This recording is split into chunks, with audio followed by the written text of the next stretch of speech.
কত ভালো রে বাজান। সন্তান যখন পড়বে আল্লাহুম্মা গফিরলি হাইয়িনা ওয়া মাইয়িতিনা, চোখে পানি আনতে বাহানা লাগে না কি বলেন? সৈনিক হিসাবে নিয়ে লাভটা কি? সে তো তীর মারতে পারে না, সে তো তলোয়ার চালাইতে পারে না, সে ঢাল উঁচু করতে পারে না। মহিলা বলে রাসূল আমি জানি আমার সন্তান তীর মারতে পারে না, আমার সন্তান তলোয়ার পানি দিয়ে কড্ডার মোড় ছাড়িয়ে যখনই সিরাজগঞ্জ রোডে সে ফুট ফ্ল্যাশে গাড়ি ব্রেক করলো, তাৎক্ষণিক মোবাইল বেজে উঠলো, ছোট ভাই কেঁদে ফেলছে। গত রাত্রে যেমন ছোট ভাইটি রিং দিয়ে বলছে ভাবি মারা গেছে, সেদিনও আমার ছোট ভাইটি কলেজের প্রফেসর রিং দিয়ে বলে ভাইজান আব্বা দুনিয়ার থেকে চলে গেছে। দোস্ত ওখান থেকে রওনা দিলাম, রাত 11:30টার সময় আমি ডুমরিয়ার থেকে দক্ষিণে শরাবপুর চেয়ারম্যান তালার কাছে কাছে ফুলবাড়িয়া গ্রাম শরাবপুর ইউনিয়ন আমি পৌঁছাইছি। যে দেখি আমার আব্বা ঘর থেকে নামতেন না, সেই আব্বাকে সাদা কাপড় পরাইয়া আঙ্গিনায় উঠারে ছোট্ট ছোট্ট ওই যে আমের গাছ, কি আম বলে এখন পাইকারি, আমরুফলি আমের কয়েকটা চারা আছে আমাদের উঠানে, বড় উঠান তো সাইডে লাগানো, তার নিচে রেখে দিছে। আব্বা কুয়াশায় ভিজতেছে, আমি এসে আমার আব্বার বুকটা খুলে চুমো দেওয়া শুরু করলাম। বড় ভাইকে বলে ভাইজান আব্বাকে রেখে দেই। আজকেও দুলাভাই অসুস্থ, আসছিলাম আমার ভাবি জানা যায় শরীক হতে। দুলাভাইকে বললাম, দুলাভাই মানে আমার বড় বোনের হাজব্যান্ডকে বললাম দুলাভাই, কারণ তারাই গাইডিয়ান। আমি বললাম আব্বাকে রেখে দেই। সবাই আমাকে জড়ায় ধরে কান্দে, ভাইরি আব্বা ওসিয়াত করে গেছে তোমার জানাজা পড়াবার জন্য, তুমি জানাজাটা পড়ায় দাও। রাত 11:30টার পরে যখন লোকজন জানাজা দাঁড়িয়ে গেলাম রে বাবা, আমি পড়তেছি আল্লাহুম্মা গফিরলি হাইয়িনা ওয়া মাইয়িতিনা। দরছিলা পুলিশ হেডকোয়ার্টার আমি 18 বছর ইমাম ছিলাম। খুলনা, সাতক্ষীরা, বাগেরহাট, যশোর, নড়াইল, মাগুরা, সোয়াডাঙ্গা, মেহেরপুর, ঝিনাইদহ, কুষ্টিয়া, কত অফিসারে জানাজা। এখন শিরোমণি হেডকোয়ার্টার মসজিদের আমি ইমাম, কত জানাজা বড় বড় লোকের জানাজা পড়াইছি।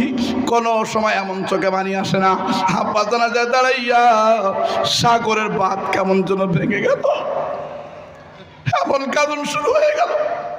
বাবা পিছনে যারা ছিল সবাই দেখে আমার কাঁদন দেখে কান্দে, আমার 100 ভাগ বিশ্বাস হয়ে গেল সন্তানের চোখের পানি যদি বাবার লাশের সামনে এসে যায়, ওই মা ওই বাবার কবরে নামার আগে আমার আল্লাহ জান্নাতের বিছানা বিছায়া দেয়।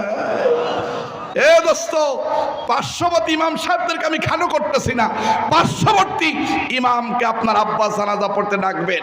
ওই দিন তার দুটো প্রোগ্রাম, একটা হলো ভিআইপি মুরগির রস খাবার পাবে, খাসির জ্বালা, গরু ভুনা, বিয়ের দাওয়া, আর একটা জানাজার দাওয়া। সে জানাজায় না গেলে চাকরি থাকা সম্ভব অসম্ভব, বিয়ে গেলে ভালো খানা পাবে, কলমা ফড়াইলে টাকা পাবে, সরা দিলে টাকা পাবে। ওখানে যাইয়া দেখবেন আগে জানাজা সারবে, জানাজায় যাইয়া থাম তকবির মারবে। কি বলেন? তাড়াতাড়ি তকবির দিয়া জানাজা শেষ করে দাফনের জন্য যাবে না, বিয়ের দাওয়াতে চলে যাবে। আর যদি সন্তান হয় মা বাবার লাশ নিয়ে যদি দাঁড়িয়ে যায়, কপাল যে কত ভালো রে বাজান।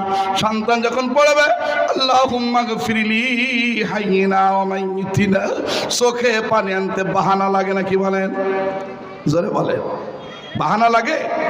আর সন্তান যদি মা বাবা জানাজায় দাঁড়িয়ে চোখের পানি ফেলে দেয়, ওই মা বাবার কবরে আমার আল্লাহ আযাব দিতে পারে না, পারে না, পারে না। কোনটা লাভ খুঁজতেছি? হ্যাঁ হুজুর খাবে কি আমি বুঝাইতাম, 2-3 ঘন্টা না দিলে তো আজ হয় না, বুঝাইতাম। নাসির ভাই হযরত মাওলানা নাসিরউদ্দিন সাহেব ওয়াজ করবেন, আজকে বুঝাই দিতাম তালাবাসীকে যে মাদ্রাসায় আর জাগতিক শিক্ষার ব্যবধানটা কি, বলবো কি করে, সময় তো নেই। পিছনে ঘোষক এসে গেছে, হাতে নিয়ে বুঝে ফেলেছি। দোস্তে আমার, মাদ্রাসায় ছেলে মেয়ে দিলে লাভ হয় না ক্ষতি হয়? আল্লাহ রাসূল সার্টিফিকেট দিছে, বুখারীতে আসছে খায়রুকুম, তোমাদের মধ্যে অতি উত্তম, উত্তম না অতি উত্তম, গুড আর ভেরি গুড, ব্যবধান আছে না? দূর আর বহুদূর। দূরের একটা লিমিট আছে, গুড ভালো একটা রুমি আছে, লিমিট আছে। ব্যাড এর একটা লিমিট আছে, ভেরি গুড ভেরি ব্যাড এর কোনো লিমিট নেই, আছে নাকি? খায়রুকুম তোমাদের মধ্যে অতি উত্তম, সীমাহীন উত্তম কে? মান কারাল কোরআন ওয়া মান তাআল্লামাল কোরআনা ওয়া আল্লামাহু, যে কোরআন শেখে এবং যে শিক্ষা দেয়। জোরে করে আল্লাহু আকবার। এখানে আরেকটি কথা উজ্জ আছে। সেই কথাটা হলো এই কোরআন ইনস্টিটিউট, এই কোরআনী প্রশিক্ষণ কেন্দ্র যারা তত্ত্বাবধান করে, যাদের অর্থে চলে, যারা দেখাশোনা করে, এই ট্রেনিং সেন্টার, এই ইনস্টিটিউট, এই প্রশিক্ষণ কেন্দ্র, মাদ্রাসা, এর যারা দান করে, যারা টাকা দেয়, যারা বুদ্ধি দেয়, যারা লাঠি ব্যবহার করে সমস্ত হামলা প্রতিহত করে, এরাও আলেম ওলামার থেকে কোনো অংশে কম না। সরে কোন আল্লাহু আকবার। আমরা তো দিনের জন্য কিছুই করতে চাই না। আমি যদি এখন আপনাদের কাছে প্রতিশ্রুতি নিতে চাই, আমরা যদি রসুলের জামানায় জন্ম নিতাম, আবু বকর, ওমর, উসমান আলী কে হতাম? 100% সব হাত তুলবে, এক হাত না, দুই হাত তুলে বলবে আমরা আবু বকর হতাম। কি বলেন? আপনারা কি আবু বকর সিদ্দিক হতেন? কে কে হাত তোলেন তো দেখি। নারায়ে তাকবীর বলেন।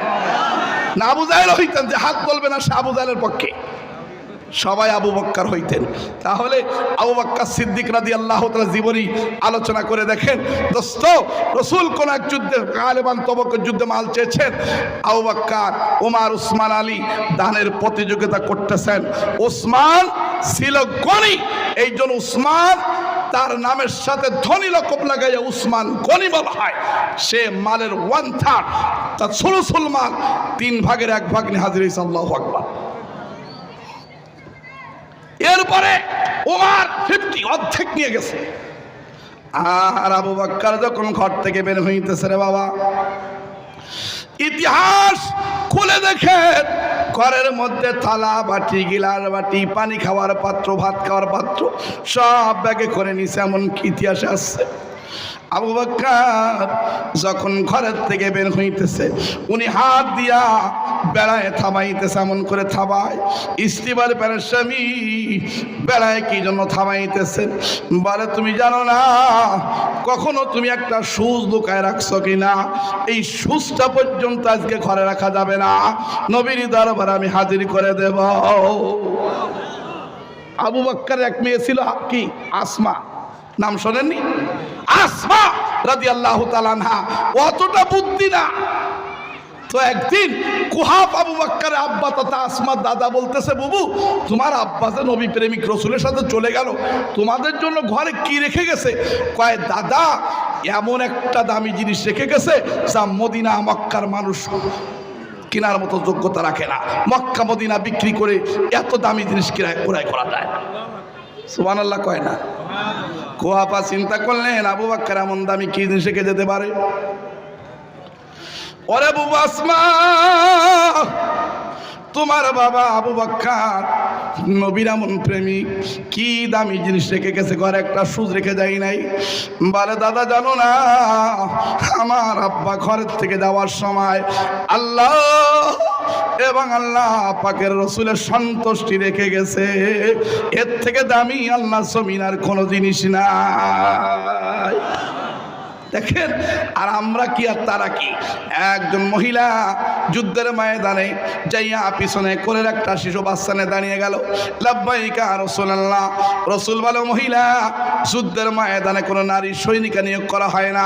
যুদ্ধের ময়দানে সৈনিক নিয়োগের একটা রুল সিস্টেম আছে, আমি পড়াইছি মুসলিম সানি বাবু কিতাবুল জিহাদে। না পারলে শিশু যুদ্ধের ময়দানে সৈনিক হিসেবে নেওয়া যাবে না, কোনো মহিলা সৈনিকা নেওয়া যাবে না। রসুল বলে, মহিলা আপনি কি জন্য আইলেন, আপনাকে তো নেওয়া যাবে না। বলে ইয়া রাসূলুল্লাহ, ইয়া হাবিবাল্লাহ, আপনি মাল চাইছেন, আপনি সৈনিক চেয়েছেন, আমার কোনো মাল নাই, অমুক যুদ্ধে আমার স্বামী শাহাদাত বরণ করেছে। ইয়া রাসূলুল্লাহ, ইয়া হাবিবাল্লাহ, আমি চিন্তা করে দেখেছি আমার সব থেকে দামি মাল হলো আমার এই কোলের দুধের শিশু। এই শিশুটা যুদ্ধের ময়দানে ওয়াকফ করে দেওয়ার জন্য এসেছে। রসুল বললেন, মহিলা, এই শিশু যুদ্ধের ময়দানে সৈনিক হিসাবে নিয়ে লাভটা কি? সে তো তীর মারতে পারে না, সে তো তলোয়ার চালাইতে পারে না, সে ঢাল উঁচু করতে পারে না। মহিলা বলে, রসুল আমি জানি আমার সন্তান তীর মারতে পারে না, আমার সন্তান তলোয়ার চালাইতে পারে না।